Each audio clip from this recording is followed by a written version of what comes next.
Salamat o. Hindi sit down. Thank you for the courtesy. Alam mo ito si Bebo talagang sinabi ko na sa kanila, do not address me as Excellency. It is not the practice now for democratic countries to be addressing you with such yung hilas sa Bisaya. I don't know what's that in Tagalog. Nakukurnihan ako. Just address me as President because that's really my position. You know, I'm not into speeches actually. So what they do is just to prepare a 3-page. Ang lalaki pa ng space.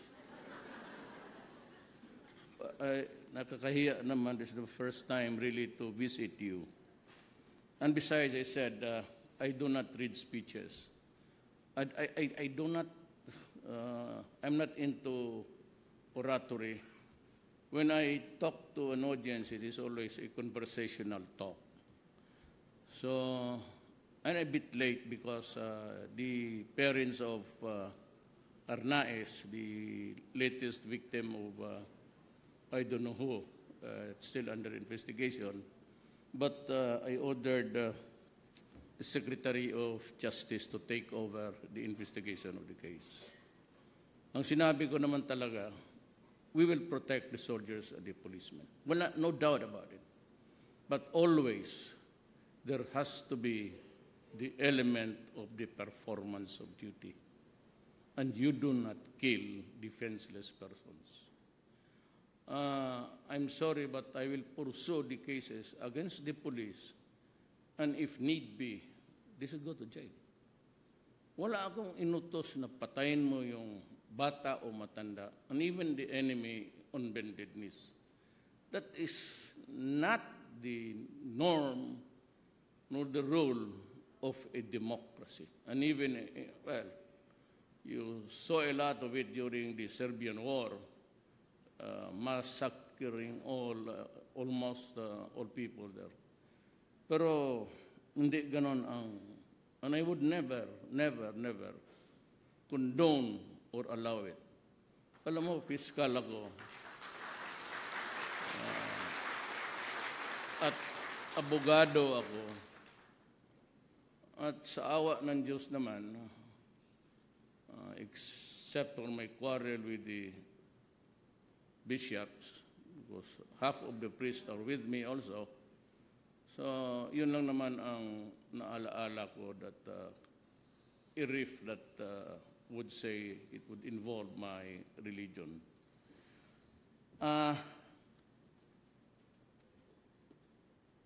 Alam mo, laman to. Congratulations on the occasion of the 60th anniversary of the Social Security System. You know, when I was student, we used to fly, kami ni Bebot, magkaharap kami ng kwarto sa dormitoryo. And sa high school, si Melchor Kitain was our valedictorian. Consistent yan. Sammy Dominguez was also our valedictorian. Kasi imbis na pataas ako, pababa ng pababa eh. And Yasai was my roommate when reviewing the war, was also a brilliant guy. Medyo ako lang ang mahina and I don't know, ganun talaga ang buhay. You could not be in parity with everybody else who are brilliant. But in my own little way, kaya mga bata na sige complain ng K-12, including my daughter, she wants me to order the Education Secretary to scrap the K-12. Sabi ko, anak, I cannot do that because as a matter of fact, ako yung unang graduate sa K-12 many years ago. Classmate ko si Melchor, naging abogado na lang. Dominguez became a brilliant economist. Bebot, nauna na sila. I was still behind. And hanggang wala akong grad nung lumampas ng 80. It's a very strange alien to me. Makakuha ko ng 78 noon, okay na sa akin. But I managed to pass the bar. And fortunately for them, itong mga brilliant Salpanelo, si good writer, Melchor, Benedicto, ito, Secretary Mamao, classmate ko rin yan. Kami sa San Beda. Parang trabahante ko na lang yan sila ngayon.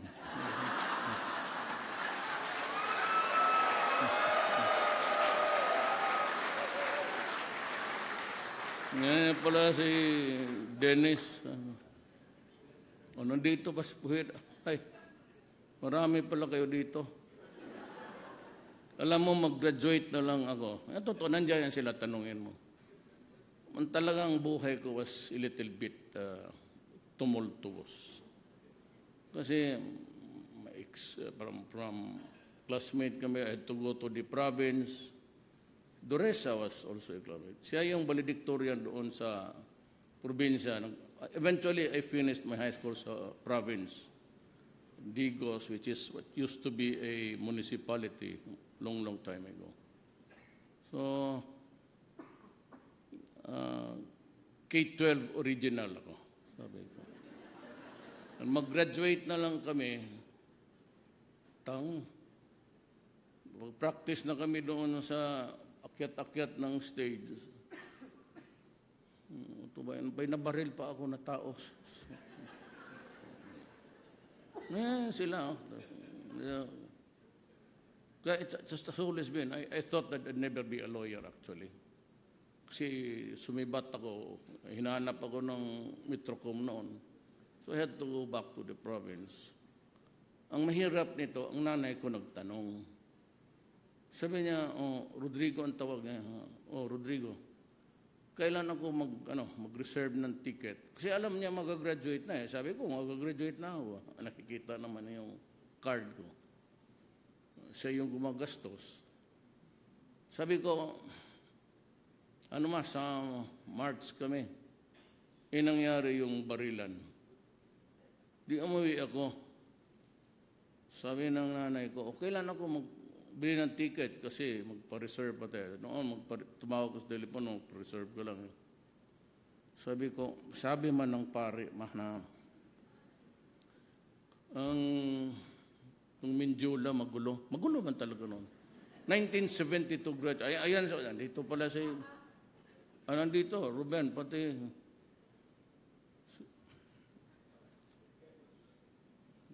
Alzheimer's na ako. Sino nga pangalan mo? Quintos, actually. Ed Quintos. Dahil nagbibiro lang ako. Sabi ng pare, magulo man, it's not safe to be... kasi ganunan, Metro Disco, pati yung demonstrators. Kaya hindi ako bago sa ganun eh. Sabi ng pare, we'll set it on a different date. So, naniwala ng nanay ko, natapos na lang, but there was a reconsideration of the decision to expel me. And I had the support of my classmates. Kasi halos mga brad rin. So I was able to take the bar and became a lawyer. May gusto akong, I don't know if it has happened to you. From time to time, Christmas vacation, semestral break, araw ng patay, umuwi talaga kami to pay homage to the ancestral. But in so many flights na Davao, Manila, it could be hindi naman 1,000, hundreds, all these years, including AB. Dumadaan ako ng Manila. And sometimes because it is so constricted, as we only have one airport, one radar and everything, minsan umiikot yung aeroplano. Would you believe it? Ito totoo talaga to. Tinitignan ko, sabi ko, may feeling ako na I will one day rule this place. Nung naging mayor ako, sinasabi ko doon sa unang asawa ko, yung pangalawang asawa ko, dalawa asawa ko. na may feeling ako na, mayor na ako, na have this eerie or queer, whatever, na one day I will rule this, sabi nila, no? Gusto mo? Gusto ko, pero minus the problem. Kikita mo dito, squatters area, laki. Then you have this magandang subdivisions, then another corner, andyan na naman yung mahirap. So even on the aerial view, you could see the disparity. And the borders that would, saan yung mahirap, saan yung... Kami hindi naman ako, but I am a son of a migrant. We went to Davao many years ago, looking for the greener pasture. That was what was the sloganeering of the Americans. Go to Davao because it is the land of promise. Actually, the Americans were short of workers. Kasi yung mga Moro, ayaw talaga magtrabaho sa kanila. But to entice almost dito sa Luzon, pati Visayas, a few brave souls, yung mga Ilocano, they were our first teachers, at karamihan yung late Cebu, nagbabaan because of the proximity ko.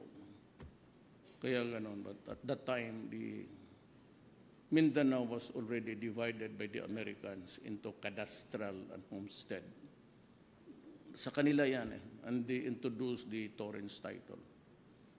Actually, nag-register of deeds pa ang nanay ni Melchor. There was really an uneven distribution. At hindi nila alam na we would grow so big in numbers na maraming pumupunta doon only to find out there's no land and puro squatters. And so, magulo talaga. And even the Moro, sila Dams. Long before 1521, si Magellan, Mindanao was Islam already. By almost, sabi nila 70, but I would place it at 100, I place it about 60. Because when I was going around, I used to go to the archives of the Malaysian government. Binabasa ko yung, the few times when we were traveling around as congressman kasi ako. So, that is what fuels now. Ang problema nito is, with due respect to my Moro brothers, ang tagal ko na sinasabi sa inyo, there's a lot of shabu going on. It's flooding the country. And Mindanao was producing even more than it could consume, lahat ng addict doon. So I was getting suspicious together with the military. And we found out that it was fueling terrorism. And over time, they were able to hide.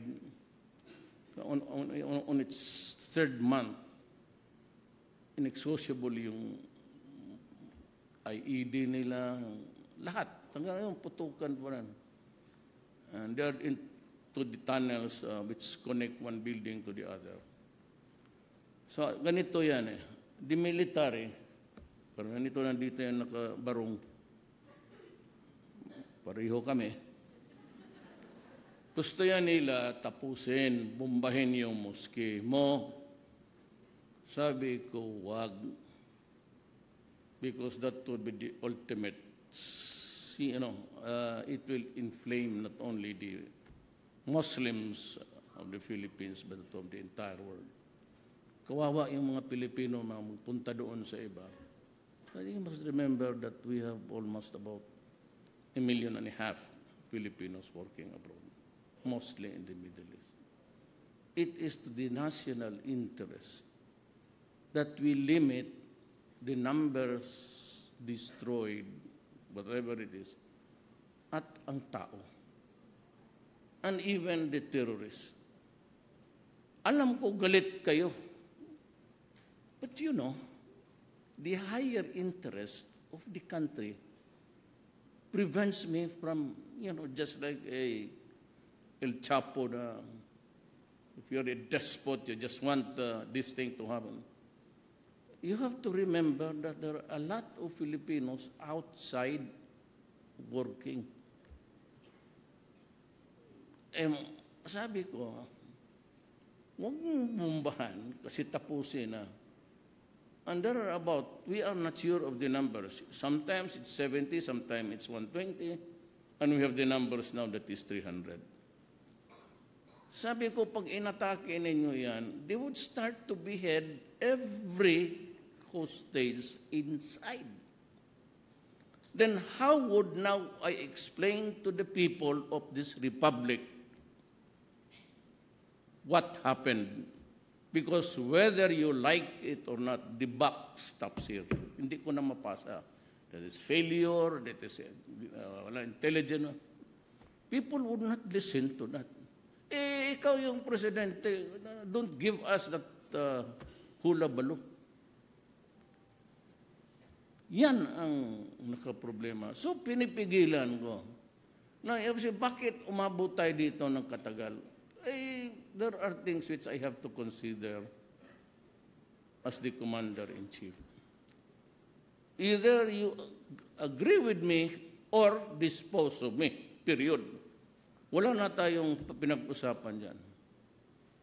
You can either oust me if you want or follow my orders because that reflect my sentiment. At sinabi ko, huwag lang ninyong kalimutan yung kababayan ninyo na sa labas. So I am not ready to accept headless hostages, mostly Christians, saka may number of Moro people. And what would result in a higher intensity of hate. Yun ang problema natin. Hindi lang ma-explain ng military, probably out of delikadesa, hindi nila masabi, presidente yan, siya ang nag-uutos. Well, I'm sorry, I said. If you have you lost your faith in me? All you have to do not have to go into war. Mga sundalo yung kwardiya ko, sundalo kayo, just let me know. I'll be glad to step down. And itong sabi nila na anak ko, Trillanes has been at me and my children even before I became president. You are witnesses to the 200 million na basura na. Noon pa, pati ngayon, sinasabi ko na I'm authorizing anybody here, any media member, silipin ninyo, Rural Bank, Central Bank, AMLA. You have my blessings. And if I am into corruption, if I have properties way beyond my means to buy or acquire, let me know. I will step down tomorrow. Any of my family, the mayor of Davao, yan si Pulong, sinasabi nila na nagpapaspuslit may tara. Well, who is he to? Noon pa yan eh. Itong si Pulong, ganito yan. Para malaman niyo ang sentimento ko. 18 years old yan, nagtana ng babae. Moro na babae. Ang nanay, Maranaw, ang tatay, Tausug. Ang mga Moro, barter yan eh, mga jars, mga merchandise, yung beef loaf, yung made in China.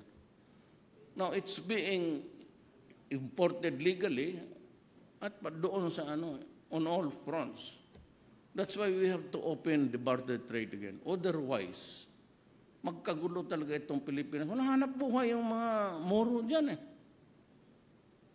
They cannot catch fish, maybe for their consumption. But to have a decent life, house, wala. So, ganun yan si Pulong. We had to help. We had to chip in effort. Because ang in-laws niya, yan ang negosyo. So, So even before, long before I became president, yung anak ko, and the woman who was si Lovely Sangkola, was 24 years old. Ang anak ko, 18 lang. Wala na akong sinasabi na, but ang sakit na lang ng ano ko kasi, bata eh. What the Kaya kung sabihin mo, makita mo sa pantalan, nandyan talaga sa pantalan ang nalaman niyang hanap buhay. Ang tagal nakatapos. Yan ang totoo dyan. Yan on si Mans. Yung son-in-law ko na anak ni kapatid ni Morales yan, si Ombudsman.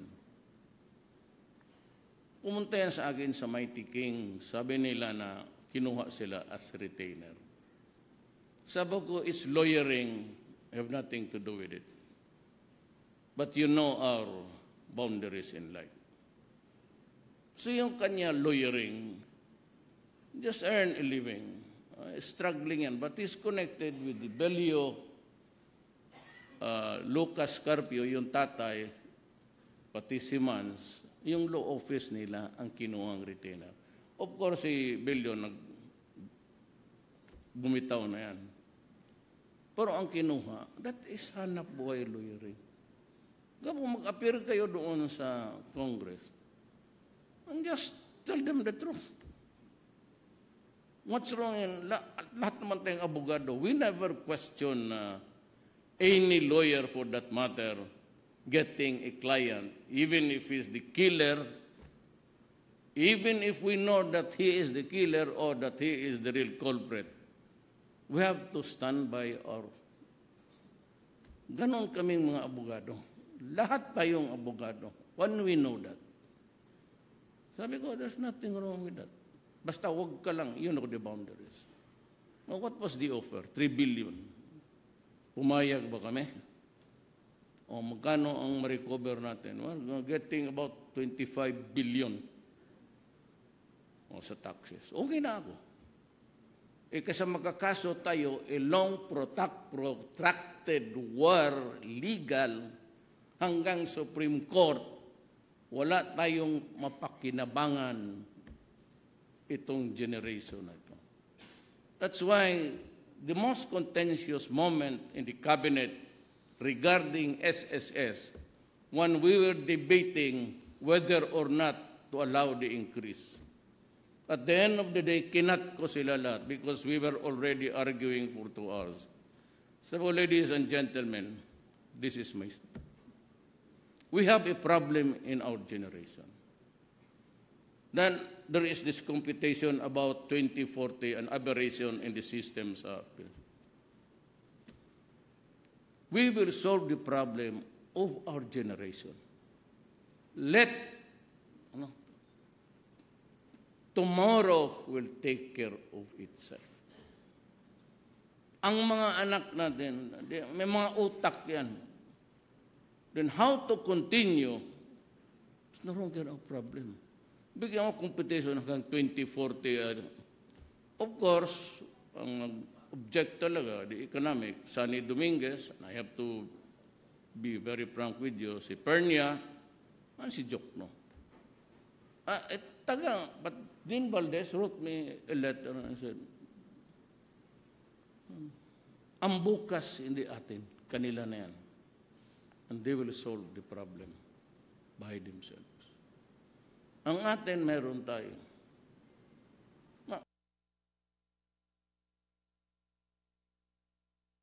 Pag 72, meron ko na talagang problema. Kita mo si Belio, hindi na makabili ng medyas.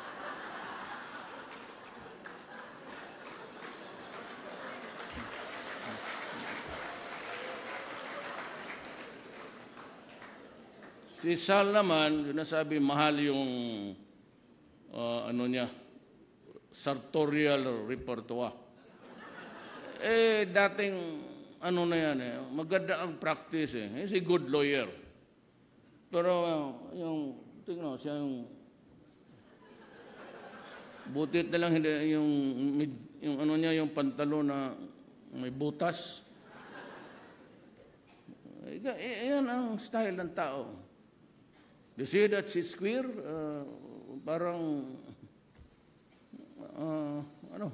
yun ang gusto niya eh. Di, hayaan mo. Kung mag-scarf siya, alam ko naman kung bakit, at taas kasi ng leg. Para mababaan ng konti. Pero sabihin ko sa'yo, I'll go further. Hindi naman nagagalit yan eh. Doon kami sa Cambodia. Yung penultimate event was really the dinner. Dumating ito si Sal na nakabarong, walang sa loob. Ito lang, itong taas. Tapos ayun, kita ko yung mayroon man plaster na bilog. Ikaw, lagay mo ng plaster yung bandage. Klaro yung tutoy mo dyan. But that's his style. And I do not begrudge him. Yun ang ano niya eh. But talagang mahalin yan. Well, matagal ko na itong kilala. Long time ago. Ano pa ako? Fiscal pa ako. Kaya kung magkasama, minsan kami noon sa Hong Kong, ito talaga bili ng bili. Tapos i-blow out ka, bilihan ka ng sapatos. Kaya magsabi siya, labas tayo. Maglabas na ako ng 100. Kasi alam ko, bayaran niya yung sapatos, bayaran ko na siya ng ganun ang, pag binigyan ka ng sapatos, bayaran mo. So yun lang ang gasto ko. Pero, may pera yan. Totoo lang. Yung pisina, wala yung budget. Except to, so, I think I should stop here and deliver this speech if you want. If you still want to hear it, at least to do justice to the guy who prepared this speech. Kawawa naman. Congratulations to the occasion of the 60th anniversary of the Social Security System. Mabuhay kayong lahat. For 6 decades, the SSS has efficiently safeguarded and nurtured our people's hard-earned contributions to the Social Security Fund so that we can secure the future of each member, as you firmly put it. Well, you'll have to do some fixing. I hope that the only salvation, I think, to move forward is really to improve the economy. And I am committed to do just that. Kaya sabi ko, there will be no corruption. Walang palakasan dito. And though I am having a hard time looking for the appropriate or the right man to do a particular job, somehow, nakakikita rin ako ng there's a lot of complaints about the military. Medyo marami na. Well, you know, this is even Pinoy and Gloria. Alam mo bakit? Ang military, pag inutusan mo, gawin mo yan, kaagad. I do not mean all of you. You might really be dedicated to the task that you are up to. So karamihan kasi lalo sa probinsya, indolent ang pag may sunog, sabay saan yung disaster guy? Sir, hindi pa nag-uwi, baka nag-iinuman pa. Kayong mga ganon, you know, in times of... I was very lucky in going to Moscow. I brought along, and there was a complete bucket daw maraming military. Alam mo, pag ako ang mag-travel, pareho kami lahat ng upuan. Walang first class dyan. Yung regional jets yan, there's no first class, business class. Pero wala yan. Then, one trip sa Moscow, sinabi ko na, It's about time that we reward the retirables and their wives. Kasi ang bayad ko sa eroplano, punuin ko o ako lang, pareho rin. Kung ako lang mag-isa pati, magdala ako ng, sana maganda, pero wala. So, gano'n, di punuin ko na lang. Binigyan ko totoo. Marami naman akong mahingian. I do not have really to commit graft and corruption. Even yun, tingnan niyo yung mga, but never ako na, as I have promised to you, hindi ako tumatanggap talaga. I do not mean to insult or kaya yung mga tao ngayon na malaki ang contribution sa mga rehabilitation, ganon, and even willing to give money, yun yung mga, sabi ko, ayaw ko. And prominently is really Luciutan and yung Megaward. Hindi ako tumanggap. Well, I'll just say that, I was avoiding a conflict of interest. Karamihan ng yung mga kababata ko na Chinese sa Davao naging milyonaryo. Davao has improved. Ang growth rate ng Davao economics this year is 9%. That's the highest. All over the country. And if you go to Davao, punta naman kayo doon. Wala masyadong droga, walang hold-upper, you can walk around. And we have a very thriving communities. They are both mga muro, and they are all gainfully employed. You have to provide them the space. Because yung iba, they drive them out. But they are the original inhabitants of this country, Mindanao.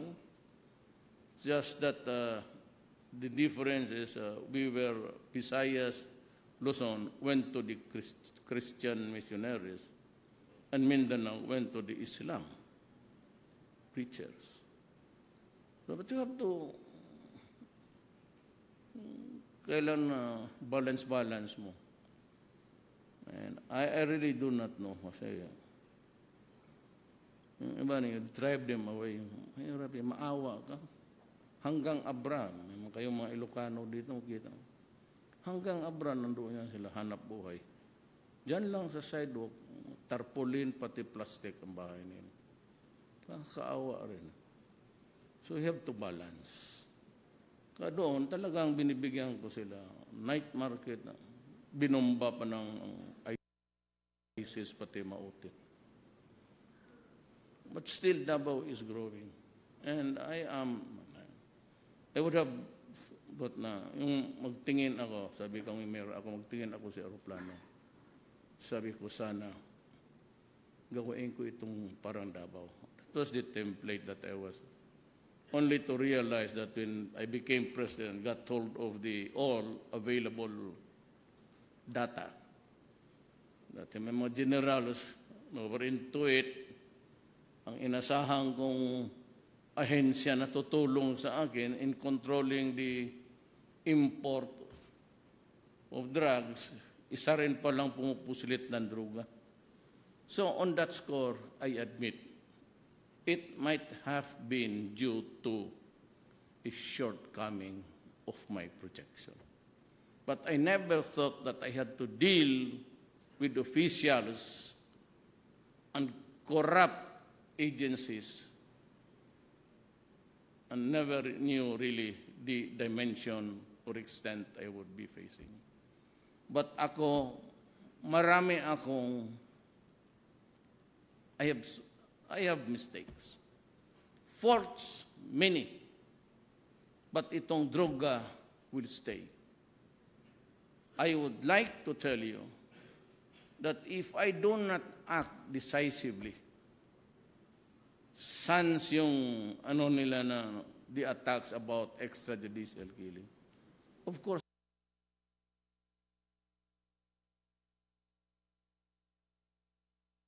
we do not like it. And if you're into it, I'll see to it, you go to jail. Baka ako pang babaril sa iyo. Pero if I do not control drugs, I will, put the next generation into a jeopardy. Sino ang milyonaryo dito? Wala.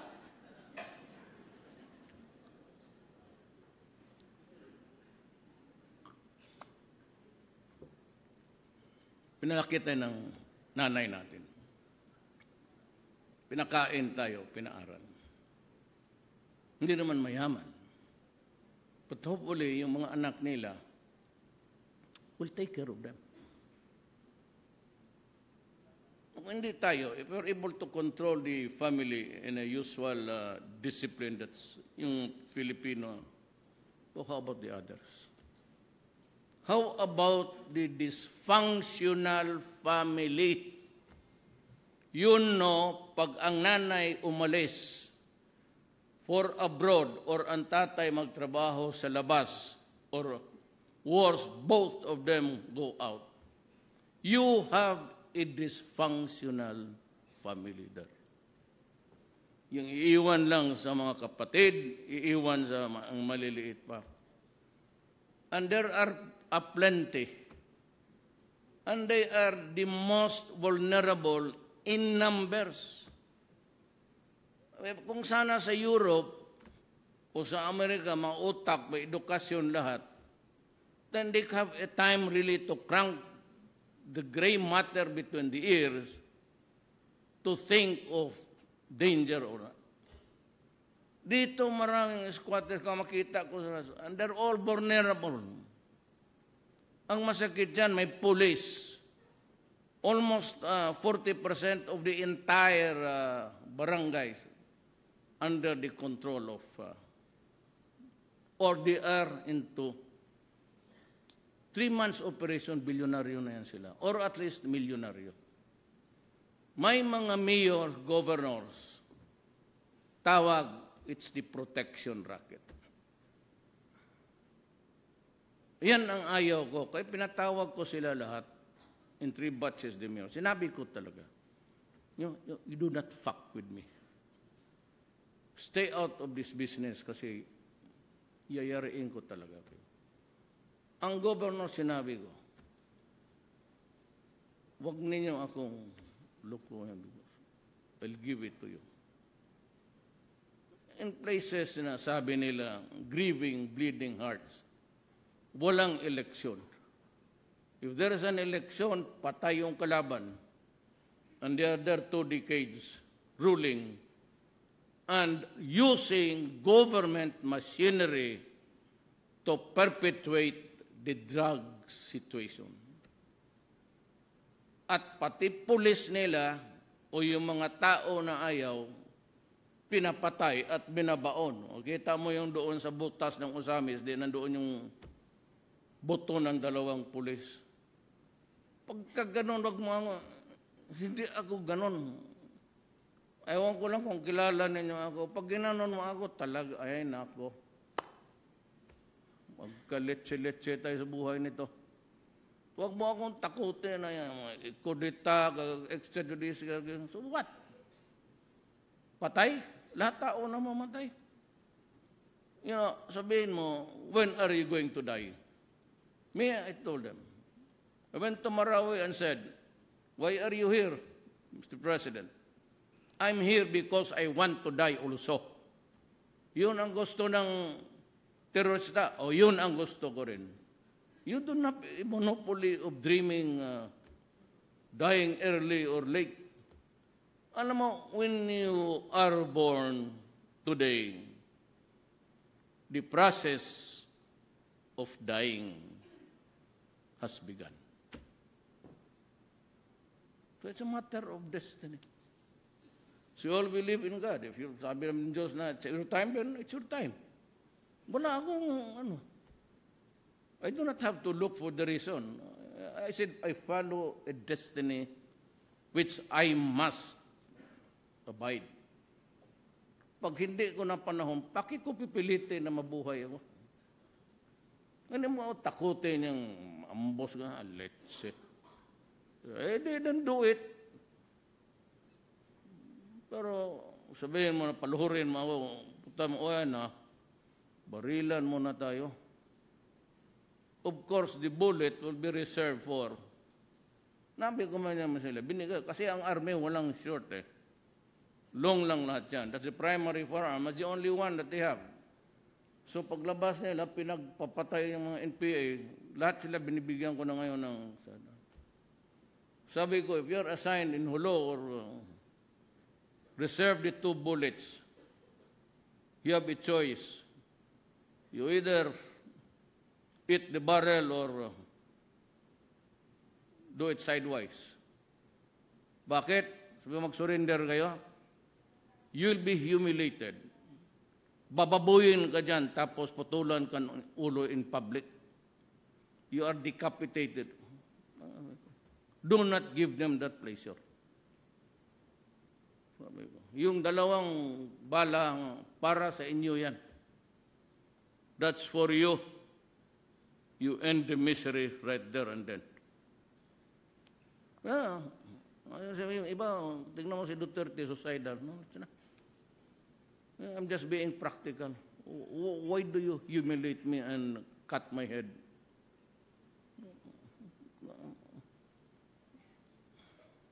Ang mahirap kasi nito, because they do it, and we cannot. Hindi tayo pwedeng tit for tat. Kasi you're supposed to be a government run by rules. Hindi tayo pwedeng mag-ano na pakita mo gumanti ka.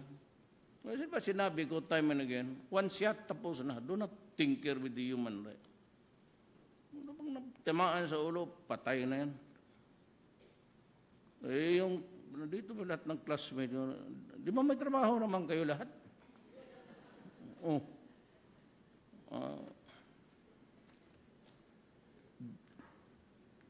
I urge you to intensify the monotonous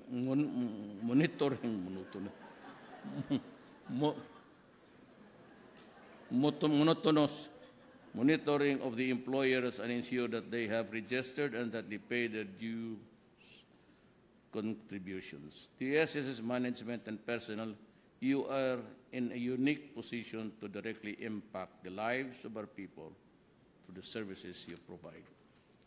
Through the work that you do every day, you manage and maintain a sound and viable social security system which will provide social justice and promote meaningful protection for members and their families against disability, sickness, maternity, old age, death, and other contingencies resulting to the loss of income and financial burden. Dito, ganito yan.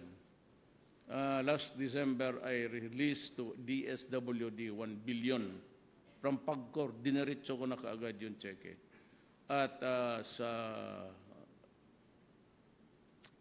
ospital. So, tag 1 billion sila for the medicine. So, it's Christmas time. Maybe we can give happiness. Alam mo yung kulang talaga, sir. Unless we bring down radically yung medisina sa, alam mo, pagpasok niyan, it's diba sakit nila, hypertension, heart, liver, diabetes, lahat yan pasok na. Kaya at the age of 72, huwag mong tanungin kung may sakit ako o wala. May, sabi ko nga, sabi nila, ito si Duterte na ma-assassinate. Huwag niya akong takutin. I realized when I came to the age of reason, that was somewhere in grade 6, first year, that I said, nung nailabas ako sa womb ng mother ko, the process of dying began already. So wala akong, kailangan, talagang mamatay tayong lahat dito. Ang problema lang, kung wala man lang isa magpunta sa langit, lahat tayo sa impyerno. But this is the crowd that I addressed some years ago. They are all here. Nobody goes to heaven. Walang, ang problema kung makita ko kayo lahat doon. Ikaw pala, ma'am, ha? Alam ko na. Alam ko na ang kasalanan mo. Tapos mga, siyempre, makita. At saka bakit ka magpunta ng langit? So what's the difference? Gawin natin sa langit. Sige daw.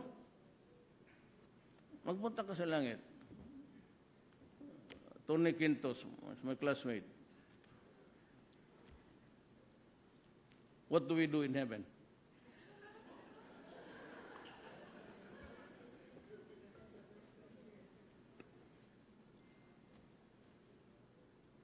Pray. Jesus Maria Joseph. Pray sa eskwelahan. Pray sa eskwelahan, tapos pray dito, pilitin ka ng asawa mo, magsimba. Tapos pagkamatay mo, pray na naman doon. Dito na ako sa purgatorio. Huwag naman yung impyerno. I do not. May this occasion remind us that our workforce is the backbone of our society and their welfare is our primary concern. Let us work together in empowering them so that they may help us in building the foundations of a brighter and more secure future, especially for the marginalized. Happy anniversary at mabuhay kayong lahat.